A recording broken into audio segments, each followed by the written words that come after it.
오늘 수요의 말씀은 이제 복음의 시작과 끝 두 번째 시간으로 하나님의 나라라는 제목으로 마가복음 1장 14절에서 15절 말씀으로 주님의 은혜 나누고자 합니다. 마가복음 80번 설교에서 이제 끝냈고요. 끝낸 걸 바탕으로 해서 저희가 이제 주제별로 더 극명하게 복음의 시작과 끝을 다시 한번 반추하면서 우리의 믿음의 좌표를 확인할 수 있는 귀한 시간 되기를 소망합니다.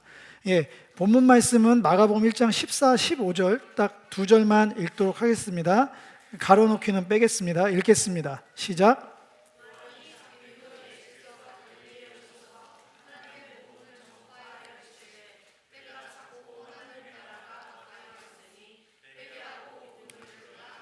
네. 마가복음 1장 14, 15절은 이제 마가복음이 복음서 중에서는 제일 먼저 쓰여졌고 14절까지 앞에는 예수님께서 직접적으로 말씀하신 내용이 없어요. 배경 설명이 나오고 세례 요한이 등장하고 그 두 분의 인생의 길이 이제 요단 강에서 만나서 전환이 되죠. 하나님의 시간으로 한 사람은 오실 길을 예비하는 사명의 마지막 자리고 한 사람은 그 길을 바탕으로 해서 이제 예수의 길이 공생애적으로 물론 나사렛에서 30년 동안도 시작되셨었지만 공생애를 통해서 정식으로 시작하는 이제 교차 지점으로 지나가면서 성령의 세례를 받으시고 하나님의 기뻐하시는 아들로 하늘이 갈라지고 성령이 비둘기같이 임하시는 그 놀라운 선포로 시작이 되자마자 예수님께서 광야 시험 잠시 뒤에 말씀드리겠지만 성령의 인도하심 받아서 광야의 그 마귀 시험을 받으시고 실제적으로 요한이 잡히신 후에 이제 완전히 바톤 터치가 이어진 뒤에 직접적으로 발성으로 선포하신 첫 번째 메시지입니다.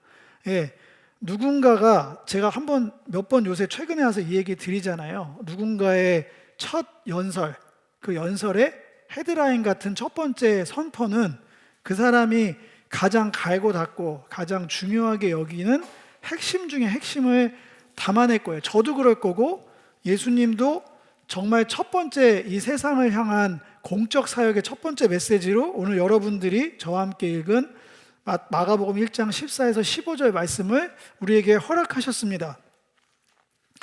이 복음이 마가복음 1장 1절 첫 번째 절에도 등장합니다. 하나님의 아들 예수 그리스도의 복음의 시작이다. 여기도 복음이 등장하고요. 맨 마지막 절인 마가복음 16장 20절에는 말씀이라고 표기가 되어 있지만 그 윗구절부터 이어지는 15절을 보면 여기서 말하는 말씀은 정확하게 복음입니다. 다르게 해석될 수가 없어요. 복음이 처음부터 끝까지 예수의 길에 가장 중요한 화두로 등장하고 있습니다. 그래서 복음이란 무엇인가란 책이 제 서재에도 정말 많아요. 그리고 지금도 여러분들이 복음이 뭔지를 굉장히 궁금해하시고 저도 여러분들한테 신앙 좀 괜찮으신 분들 또 저랑 메시지적으로 막 따지길 좋아하시는 분들한테는 제가 복음이 뭐라고 생각하십니까? 제가 역질문할 수도 있는 가장 큰 주제이기도 한데 당연히 복음이 복음이지 뭐 얘기하고 많이 들어서 알고 있어요 하지만 이렇게 중요한 복음이면 또 마가복음의 시작과 끝 예수의 길에 예수님의 길의 시작과 끝을 대미를 장식할 정도로 시작과 끝을 장식할 정도로 중요하다면 우리는 계속해서 이 복음을 배우고 또 익히고 살아내야 됩니다. 그게 저희의 신앙의 본질이에요. 이 복음이 선포되기 직전에 무슨 일이 있었는지가 중요합니다. 그래야 여기 나와 있는 한 절 한 절을 더 의미 있게 들어갈 수 있어요. 여기 당연히 14절 앞에는 12, 13절이 있겠죠. 12, 13절의 내용은 성령이 곧 예수를 광야로 몰아내신지라 광야에서 40일을 계시면서 사탄에게 시험을 받으시며 들짐승과 함께 계시니 천사들이 수종들더라. 아주 간결한 마가복음 문체로 마태나 누가복음에는 시험 당하신 얘기가 굉장히 길게 나와 있잖아요. 자세하게 네가 하나님의 아들이거든 뭐 돌을 떡으로 만들어라, 뭐 뛰어내려라, 뭐 별의별 요구를 나한테 절해라 얘기를 하고 예수님께서 신명기 말씀으로 싸우시는 장면들이 나오는데 마가복음은 거기다 포인트를 두지 않습니다. 성령께서 인도하셔서 시험장에 가셨고 결론적으로 에덴이 회복된, 천사들이 수종됐다. 여기서 뭐 싸웠다더라 없잖아요. 시험을 받으셨고 이겼다를 그림 언어로 표현해서 우리에게 선포하고 있습니다. 마가복음 1장 14, 15절 하나님 나라 복음이 위에 이 시험 뒤에 나온 게 상징하는 바가 큽니다. 왜냐하면 누가복음 4장 18, 19절 예수님의 사명선언문 한번 제가 읽겠습니다. 주의 성령이 내게 임하셨으니 이는 가난한 자에게 복음을 전하게 하시려고 내게 기름을 부으시고 나를 보내사 포로된 자에게 자유를, 눈먼 자에게 다시 보게 함을 전파하며 눌린 자를 자유롭게 하고 주의 은혜의 해를 전파하게 하려 하심이라 하였더라. 이거 자타공인 예수님께서 자기 스스로 드러내신 사명 선언문이에요. 근데 당연히 누가복음 4장 18, 19절 위에도 뭐가 있을까요? 시험당하신 얘기가 바로 위에 있습니다. 사명 선언, 이 세상에 내가 온 이유를 밝히겠어. 마가복음은 내가 생각하는 가장 중요한 메시지를 선포하겠어. 이 메시지를 선포하고 사명 선언을 공적으로 하기 전에 하나님의 아들이신 성령 충만한 예수님께서는 반드시 사탄의 시험을 통과하셔야 됩니다. 좀 우회적으로 표현한 거고요. 통과가 아니고 사탄을 이기셔야만 합니다. 그래야 이 사명이 의미가 있어지는 거예요. 하나님 나라를 때가 찼다. 하나님 나라가 가까이 왔으니까 너희들이 할 일은 회개하고 복음을 믿는 것이다. 이 얘기를 자신 있게 할 수 있는 거예요. 입장을 바꿔보겠습니다. 때가 찼고 이건 더 자세히 좀 이따 나눌게요. 때가 찼고 하나님 나라가 가까이 왔다. 그러니까 너희들은 명령어입니다. 2개. 첫 번째 명령어예요. 예수님께서 하신 회개하라. 해도 되고 안 해도 되가 아니라 회개하라. 두 번째는 복음을 믿어라. 명령을 합니다. 나는 이러려고 왔다. 뭐냐면 포로된 자를 잡혀있는 자죠. 풀어내려고 한다. 눈먼 자를 다시 볼 수 있게 한다.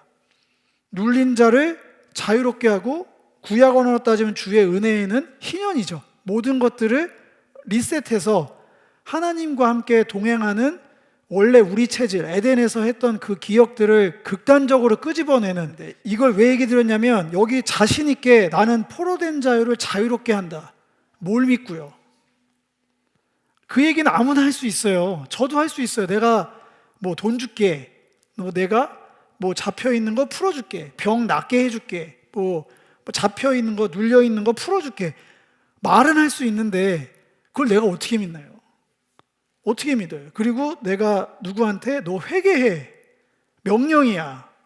그리고 너 복음을 믿어야 돼. 이 확신은 어디서 근거하는 걸까요? 하나님 나라가 가까이 온 거를 저도 말할 수 있어요. 예수님은 무슨 근거로 이렇게 확신 있게 얘기를 하셨냐는 거예요. 그게 그 앞에 나와 있는 광야의 시험입니다. 시험에서 결정적인 포인트는 뭐냐면 사탄은 하나님의 아들에게 완전히 제압당한 거예요. 제압을 했기 때문에 이제 때가 된 거예요. 여기서 말하는 때가 찼다. 무슨 때냐고 물어보면 뭘로 대답하시겠어요? 무슨 때가?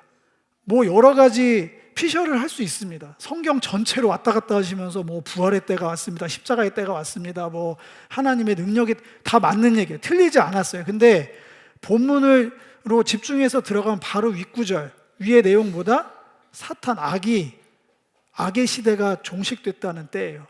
때가 찼다. 플레로 이제 그 시간은 끝났다. 선언한 겁니다. 앞에서 졌으면 비겼으면 이런 얘기 못 합니다. 분명히 선언한 거예요. 이제 악으로 점철된 그 시대는 이제 끝났어. 끝났기 때문에 자신 있게 이 뒤에 나라가 가까이 왔다고 스탠바이 하라고 선포하는 거예요. 하나님 나라와도 연관이 돼 있습니다. 하나님의 나라, 공간이 아니에요. 공간이면 약간 요새 이제 AI 발달해서 그림으로 표현할 수 있을 것 같은데 정말 웅장하게 CG를 제가 만든다면 이게 하나님 나라를 만약에 우리가 보는 성화처럼 무슨 도시가 하늘을 막 지진 일으키면서 오는 거면 가까이 왔다는 표현이면은 지상에 랜딩하기 한 10cm 남겨놓고 그 도시가 여기까지 와 있어야 돼. 아니면 대기권, 성층권을 통과해서 불구덩이로 이렇게 오면서 그 운석 떨어지듯이 그런 게 보여져야 된다는 거거든요. 그거 아니에요. 하나님의 나라는 정확하게 하나님의 통치와 승리입니다. 그러면 이제 그 얘기는 들었는데 무슨 근거로 도시 그게 아니고 하나님의 통치와 승리라고 얘기하십니까? 그 얘기 하실까봐 이사야서 52장 7절하고 이사야서 40장 9에서 10절을 갖고 왔어요. 눈으로 읽으세요. 제가 읽겠습니다. 여기서 말한 좋은 소식은 헬라어로 번역한 복음 똑같은 단어예요. 바사르라는 단어니까 좋은 소식을 전하며, 그러니까 복음을 선포하며 평화를 공표하고 복음을 가져오며 구원을 선포하고 시온을 향하여 이르기를 네 하나님이 통치하신다. 너의 하나님이 통치하신다. 복음과 하나님의 통치는 내용이에요. 복음은 소리고요. 내가 복된 소식을 전하겠습니다. 지금부터 제 얘기 잘 들으세요. 하나님이 통치하십니다. 이게 복음의 전령자들이 했던 얘기예요. 구약으로 가면 바벨론 포로로 잡혀서 나라로 잃어버리고 성전도 다 부서져서 하나님이 계시냐 안 계시냐 하던 시절에 이제 그 시대 끝났다. 진짜 하나님 나라를 기다리는 사람들은 정말 듣고 싶었던 소식이에요. 이제 하나님이 통치하시는 새로운 시대가 열렸다는 게 복음입니다. 이사야서 40장 9에서 10절은 똑같이 아름다운 소식 복음입니다. 복음을 시온에 전하는 자여 너는 높은 산에 오르라. 아름다운 소식을 예루살렘에 전하는 자여 너는 힘써 소리를 높이라. 두려워하지 말고 소리를 높여 유다의 성읍들에게 이르기를 너희의 하나님을 보라 하라. 보라, 주 여호와께서 장차 강한 자로 임할 것이요 친히 그의 팔로 다스릴 것이다. 강한 자로 오셔서 뭐 할까요? 우리가 기시감 있는 단어 있죠. 강한 자가 결박한다. 그래야 그 집의 강도를 끄집어낼 거 아니냐. 기억나시죠? 강한 자로 오셔서 큰 팔로 실제 능력을 행하시겠다. 불법적으로 불의를 일으키고 죄악을 일삼는 악의 시대를 종식시키겠다. 그래야 하나님의 통치가 펼쳐지죠. 복음은 말 그대로 하나님의 통치와 승리입니다. 더 가야 됩니다. 그렇게 해서 악이 종식됐고 하나님의 통치와 승리의 시간이 이제 목전에 다가왔다. 이게 제가 이 설교할 때 기억나시는지 모르겠어요. 한 1년 된 설교라 가까이 왔다는 게 왔다는 겁니까? 안 왔다는 겁니까? 가까이 왔다.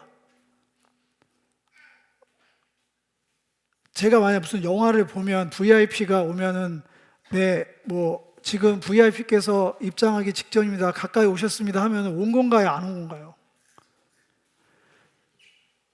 그 얘기를 무전치는 이유를 생각해보라고 얘기하는 거예요. 그 사람이 몇 발짝 나갔으면 온 거고 몇 발짝이 덜 왔으면 안 온 건지를 따지자는 얘기가 아니잖아요. 그 무전치는 사람의 심정은 뭘까요? VIP 가까이 오셨습니다. 그 얘기를 왜 전할까요? 준비하라는 거잖아요. 왔냐 안 왔냐를 따져서 몇 센치냐, 나는 안 온 것 같은데 너는 저게 온 것 같아? 지금 그거 개인 적용해서 저는 하나님 나라가 아직은 안 온 것 같습니다. 아닙니다. 이미 온 것 같습니다. 그걸 왜 싸우나요? 목적이 그게 아닌데. 그래서 이 기억하라고 말씀드린 거예요. 무전이 오면 이게 방송에서 나와서 그분 가까이 오셨습니다 얘기 나오면 반응을 하라는 얘기잖아요. 스탠바이를 하라고 하잖아요. 그 스탠바이에 쏟아져 나온 명령어 2개가 회개하고 복음을 믿으라는 거예요. 회개하는 건 익숙하죠. 원래 메타노에오는 히브리어로 하면 훨씬 확실하거든요. 돌아가다. 히브리어로 슈브로 하면은 훨씬 이해하기가 편합니다. 회개는. 돌아가다고 하면은 목적지가 분명히 있어야죠. 그래서 목적지를 모르면 그게 아버지가 계신 에덴, 진정한 천국임을 모르면 회개를 못 해요.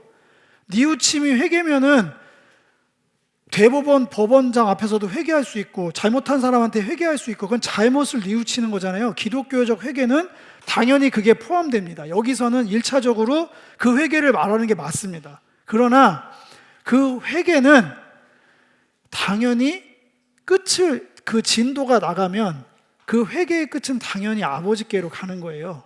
턴해서 어디로 가는지를 모르면 회개를 못하고 쳇바퀴 돌듯이 돌이켰다 다시 돌이키고 이게 왔다 갔다 하는 이유가 아버지를 대면할 생각을 안 하니까 다시 왔다 갔다 해서 뉘우치기만 하는 거예요. 그래서 제가 예전에 그렇게 쫓아다니는 집회를 그만 다니는 거예요. 가만히 보니까 제가 남이 아니라 1년 동안 똑같은 기도를 하고 있는 거예요. 1년마다 거길 가면 맨날 리셋돼서 똑같은 수준과 상태인 거예요.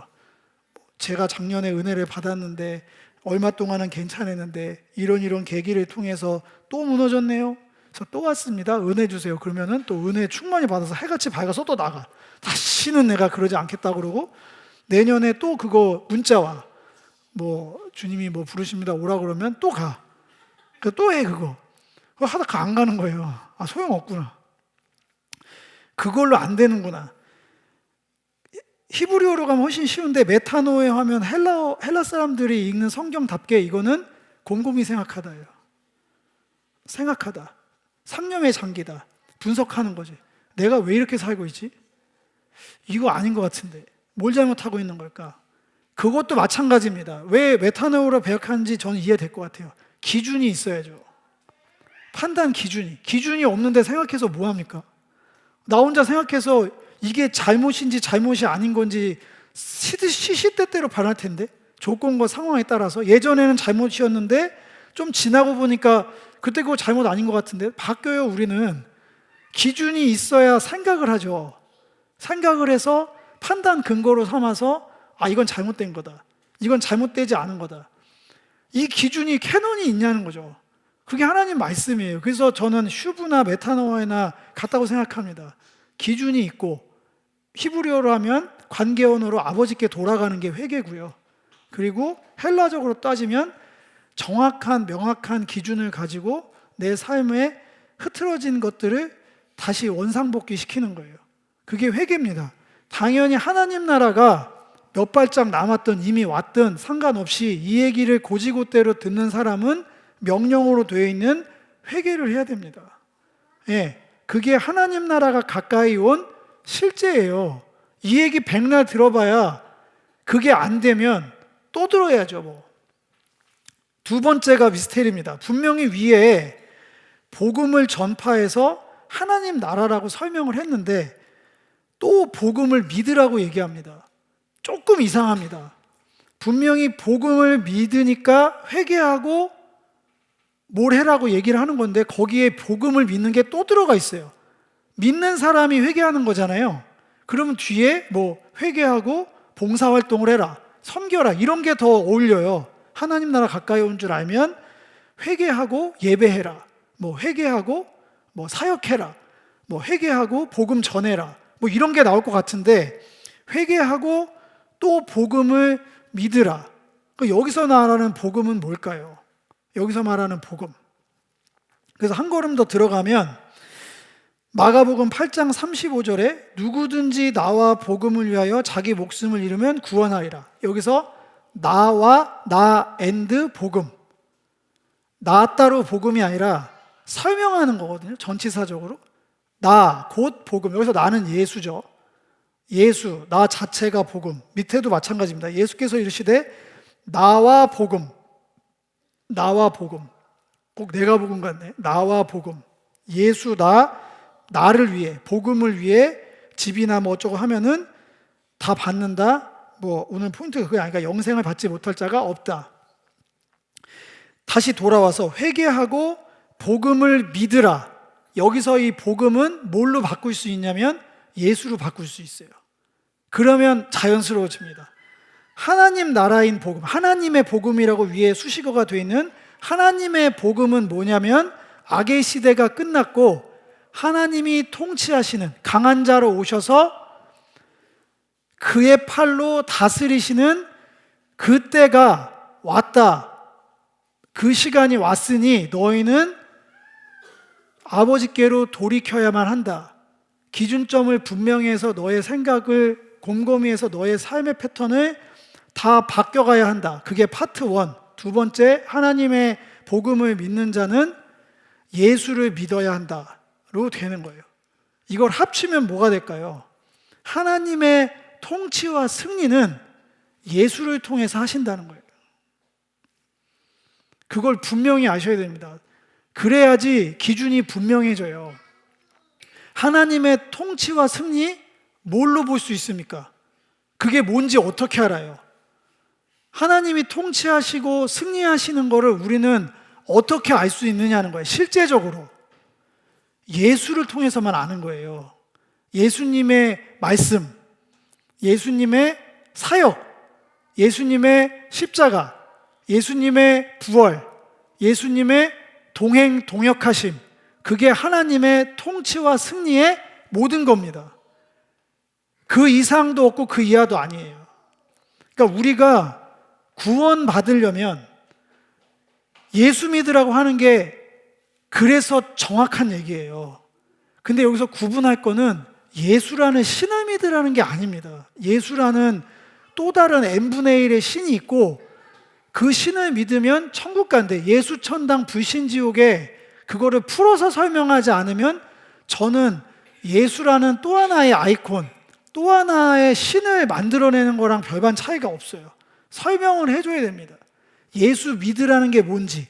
이걸 가지고 보면 사도행전 11장 20절, 사도행전 16장 31절, 그렇게 사도행전에서 사도 바울이든 초대교회 사람들이 왜 그렇게 주 예수를 전파하고 이르되 주 예수를 믿으라 그리하면 너와 내 집이 구원을 받으리라라고 확신을 했는지 충분히 이해가 됩니다. 풀어서 풀사이즈로 얘기를 하면 주 예수를 전파하니 이르되 주 예수를 통한 하나님의 통치와 승리의 새로운 시대가 도래했음을 너는 믿어야 된다.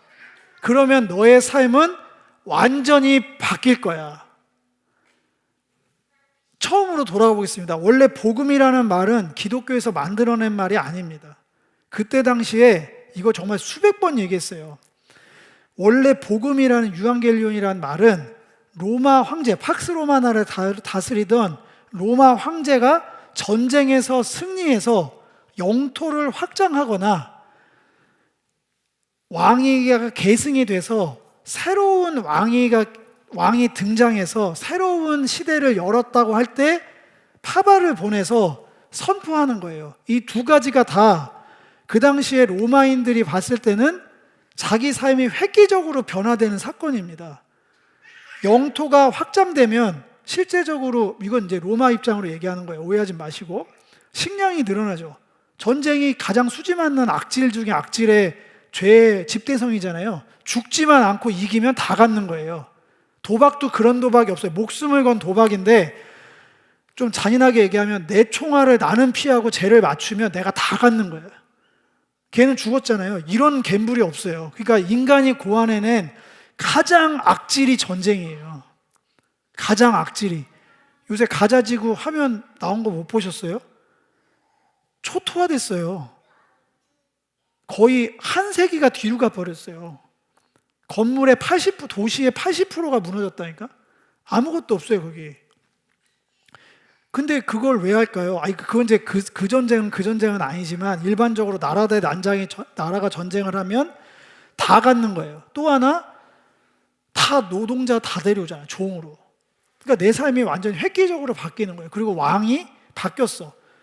아버지 왕 때는 세금을 이러한 거에 세금을 매기거나 이런 복지 정책을 했는데 아들이 돼서는 나는 이런 세금 걷지 않겠다. 이런 복지는 더 하겠다. 자기 삶이 완전히 바뀌는 거예요. 지금 그 얘기를 하고 있는 거예요. 하나님의 통치와 승리가 너의 예수를 통한 하나님의 승리로 너가 분명히 가이사가 다스리는 가이사의 통치와 승리의 나라에 너가 살고 있으나 너의 삶이 실제적으로 하나님의 나라의 삶으로 체질이 바뀌고 실제적으로 하나둘씩 그 체계가 바뀌어 간다면 네 삶은 완전히 달라진다. 이 말을 믿은 사람이 있어서 지금 여기까지 있는 거예요. 로마 사람들이 이 두 나라 중에 선택을 했다니까요. 이 놀라운 복음을 듣고 나는 설득이 안 될 것 같거든요, 솔직히. 그 당시 나라면 이게 말이 되나? 아니, 눈에 보이지도 않고 뭐도 없는데 이게 어떻게 돼? 이 팍스 로마나의 주인이 눈 시퍼렇게 뜨고 살아있는데 다른 왕을 통해서 하나님이 통치하고 승리하는 새 나라가 왔다니 그걸 믿으라는 얘기야? 정확하게 그걸 믿으라고 했고, 그래서 여기에 덧붙여서 입으로 시인하라고 한 거예요. 그러면 구원받는다고. 입으로 시인하라고.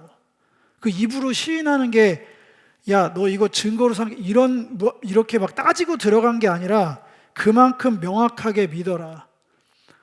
그런데 이 사람들이 믿을 수 있었던 이유가 그 예수를 통한 하나님의 승리를 믿고 살아간 실제 초대교회 사람들의 그 어마어마한 삶의 이야기를 눈으로 보고 만지고 있거든요. 숨김없이 그 실체를 다 보고 있었기 때문에 의심 없이 따라간 거예요. 그 복음에 대해서. 절대로 변증이나 이 조직신학적 논증으로 믿음 생기지 않습니다. 제가 여러분들한테 도대체 하나님 나라가 가까이 온 게 여러분들의 삶에 지금 오늘날 여러분들한테 어떤 실제로 여러분들은 적용하고 살고 있습니까를 제가 설교해 드리는 게 의미가 없어요. 여러분들은 제가 아니잖아요.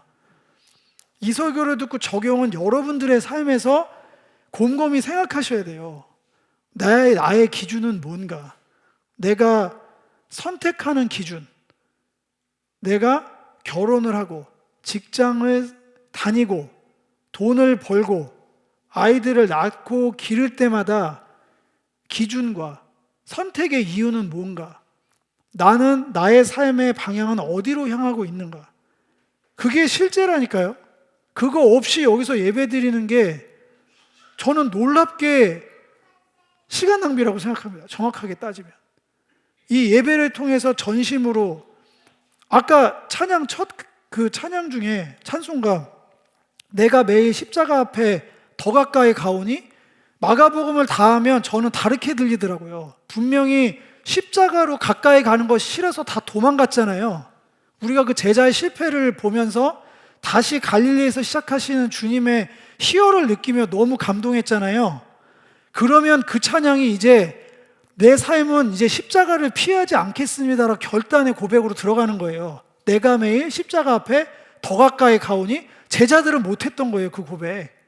내가 매일 십자가를 조금 더 피할 수 있으면 그거였는데 이건 놀라운 부활체의 고백들인 거예요. 성도의 진짜 고백이야. 내가 매일 십자가 앞에 더 가까이 간다. 이성적으로 생각해봐야 누가 십자가에 가까이 가요. 근데 그게 노래로 끝나면 안 된다는 거예요. 지금 얘기가.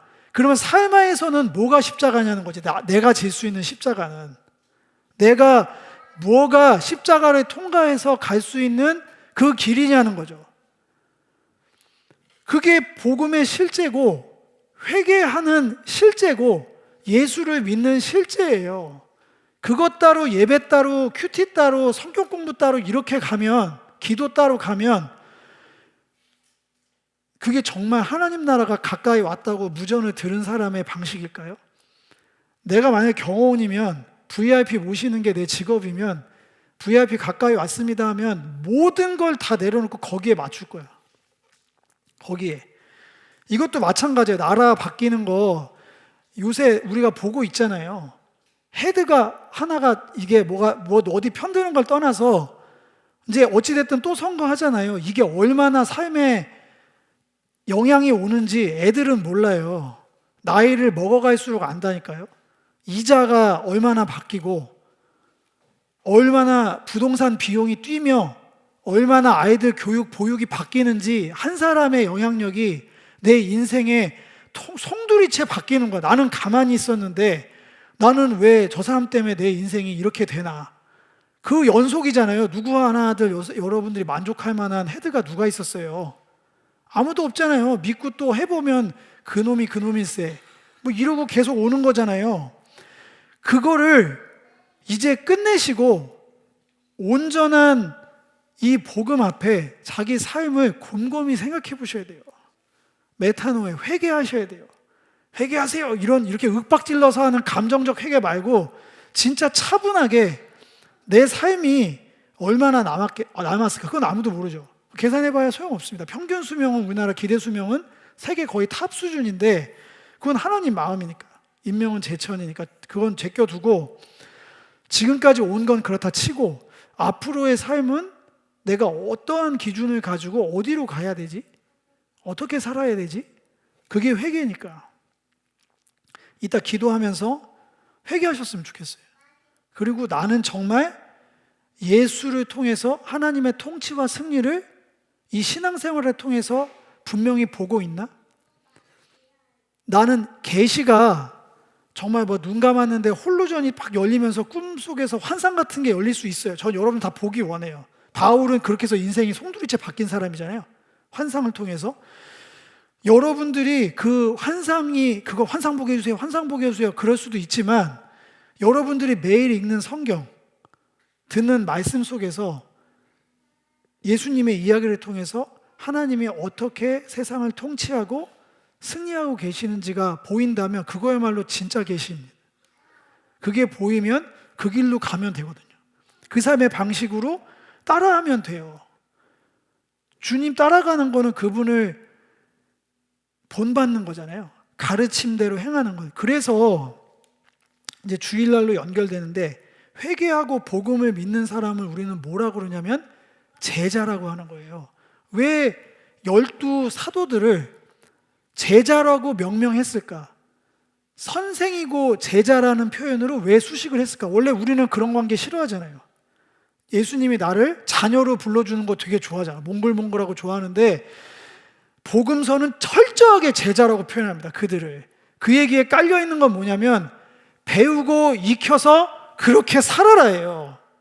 지적 동의는 제자가 아니에요.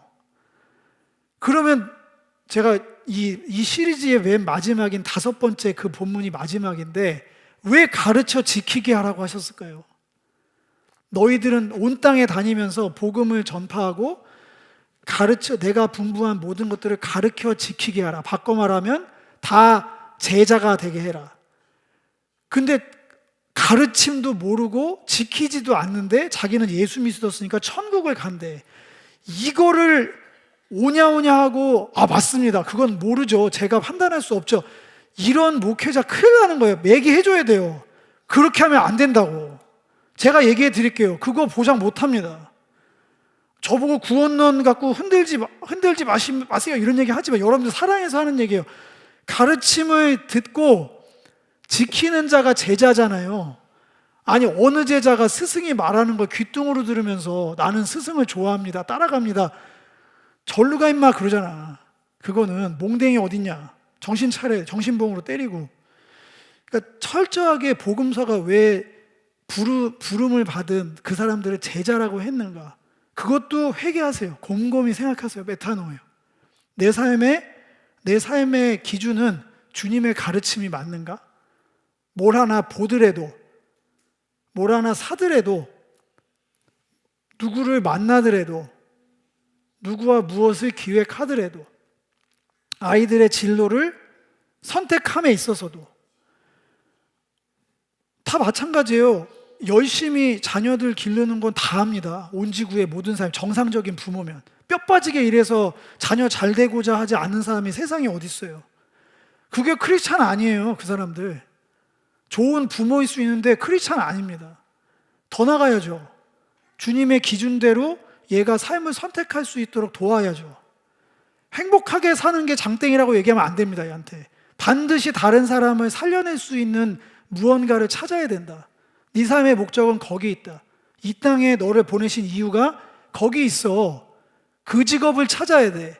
그걸 하기 위한 빌드업 과정이야. 공부는. 그게 안 되는데 무슨 좋은 부모예요. 저는 좋은 부모라 보이지 않습니다. 굉장히 세속적이에요. 자기 자랑하려고. 나는 자식을 이렇게 키웠다. 재산도 마찬가지. 그러니까 그런 기준점들을 이제 우리는 펼쳐놓고 얘기를 해야 됩니다. 주님의 기준으로. 그냥 제 썰을 들으면 아무 의미 없어요. 나는 내 교육관을 왜 따라해? 내 재정관을 여러분들한테 주입해서 무슨 의미예요? 저는 전문가가 아니에요. 제 얘기를 들으면 안 돼요. 성경에 교육은 이렇게 시켜라 이런 단어 없어요. 돈은 여기다 써라, 부동산 투자 이런 거 없어요. 여긴 자기계발서가 아니에요. 우리가 볼 수 있는 건 예수님이 걸어가신 길, 예수님이 살려낸 사람들, 살리는 방법들, 그렇게 같이 살아가는 방법들. 요새 여러분들이랑 3월 달부터 나누려고 BBT 만드는데 십자가 파트를 대폭 보강하고 있거든요. 마가복음 끝난 기념으로. 그러다 오랜만에 에고에임이 요한복음을 다시 꺼내들었어요. 나는 뭐뭐다. 나 7개 있잖아요. 나는 생명의 떡이다부터 시작되는 쫙 돼서 나는 참 포도나무요 까지 있는 너희가 내 안에 거하지 않으면 열매를 맺지 못하는 그 7가지 시리즈 보니까 너무나 실제적인 거예요. 다시 보니까 왜 예수가 필요한지가 분명히 진짜 다 기준이에요. 예수의 빛으로 세상을 보고 예수의 눈으로 암흑천지 세상이 가르쳐준 방식, 그런 거를 쭉쭉쭉 이제 보이더라고요. 그래서 다 나눠야겠다. 진짜 여러분들이 회개할 수 있는 그 기준들이 마련됐으면 좋겠다. 그리고 정말 예수를 통한 하나님의 복음을 듣고 믿어서 여기 써 있는 대로 구원을, 너와 내 집이 구원을 받아, 여러분뿐만 아니라 여러분들 자녀, 가족들, 여러분들이 붙여주신 영혼들이 통째로 다 구원 받았으면 좋겠다. 천국 보내려고 이런 게 아니라 진짜 삶이 통째로 변화돼서, 자꾸 스포일러 하고 싶네, 주일날 설교. 나 살자고 사는, 나 잘 사는 게 목적이 아니라 살리는 영으로 온감생신. 우리는, 제가 미안하지만 저는 여러분들 조금씩 알잖아요. 한 명도 빠짐없이 다 이기적인 사람들이야. 저부터 시작해서 나한테 유익이 되면 하는 거고 안 되면 말고. 인격을 모독하는 게 아니고요, 다 똑같다고 우리들은. 근데 성경에서 말하는 나는 달라요. 그런 내가 이웃을 사랑하는 존재로 바뀐다잖아요. 이게 얼마나 말도 안 되는 얘기야. 여러분들 알잖아. 없다니까. 여러분들 안에 그런 마음이. 이웃이 날 사랑해 주는 건 좋아. 여러분들 안에 무슨 사랑이 있어요. 넘어갔나? 근데 사실 저 그렇게 보고 있습니다. 왜냐면 제가 저를 뼛속까지 봐도 없어요. 없는데 저는 늘 소망합니다. 오늘보다 내일은 주님 안에서 난 분명히 바뀐다. 주님께서 바꾸신다고 하셨어. 내 존재의 이유가, 목적이 내가 아니라 다른 사람들이 살아나는 걸 그래서 저 목회 계속 하고 있는 거거든요. 이 필드 계속 유지하고 있는 이유가 저 살자고 하는 게 아니에요. 내 어떠함이 아니라 여러분들이 살아나는 걸 보고 싶어요. 제가 이 정도인데 주님은, 그러니까 십자가까지 지셨겠지. 저는 십자가 질 용기는 아직은 없어요. 여러분들, 제가 해수고모니 성현 아버님에서 십자가 지라고 그러면 저는 도망갈 것 같습니다. 제가 왜 너무 이건 도움이 안 되는 것 같은데 그냥 솔직해질게요. 저는 아직은 안 될 것 같아요. 제 십자가가 2분이라면 저는 어디까지 가다가 여기까지인 것 같습니다. 제한테 시키시죠. 지금은 반 농담 섞어서 하지만 반드시 제 십자가를, 자기 십자가를 지고 자기를 부인하고 따르라고 하셨으니까 분명히 성경 안에서 저만이 질 수 있는 십자가를 발견케 하실 거예요. 그때 더 가까이 간다는 아까 그 찬양이 다시 여러분들 입술에서 쏟아져 나오길 소망합니다. 거기서 왜 제가 그걸 져야 되나요? 저한테 그 십자가를 치워주시죠 하면 다시 갈릴리로 가셔야죠. 네, 그거는 이제 제가 바뀐 신앙입니다. 예전에는 노답이다 했는데 아니에요. 이제 답이 있어요. 그렇게 되면 다시 갈릴리로 가면 된다. 주님 절대 포기하지 않는다라는 소망의 메시지로 오늘 메시지를 마칠까 합니다. 복음은 예수를 통한 하나님의 통치와 승리입니다. 무엇이 종말인가? 악이 끝났고 새로운 시대가 도래했다. 이 소식을 들은 나는 어떻게 반응해야 되는가? 회개해야 된다. 나의 모든 삶의 이유와 목적이 아버지께로 향해야 된다. 그리고 곰곰이 생각할 수 있는, 그래서 돌이킬 수 있는 기준이 필요하다. 그렇기 때문에 우리는 더욱더 예수를 바라봐야만 한다. 예수의 참된 제자로 그분의 일거수일투족을 정말 집요하게 집착하듯이 추앙해야 될 것 같아요. 그 어떤 드라마 대사 있죠? 사랑 갖고 안 된다. 추앙하라. 정말 저는 그거 들으면서 되게 다른 쪽으로 많이 들었거든요. 내가 주님을 저 대사처럼 추앙은 한 적은 있나? 그냥 어설프게 사랑 고백은 한 거 아닌가? 이런 생각을, 병이야. 목사라서 편하게 드라마를 못 봐요. 하여튼 여러분들이 정말 추앙하셨으면 좋겠어요. 그래서 철저하게 회개하고 복음을 믿음으로 마지막 여러분과 여러분들 집이, 우리 교회가, 이 마을이, 전 세계 열방이 구원받기를 간절히 소망합니다. 아멘.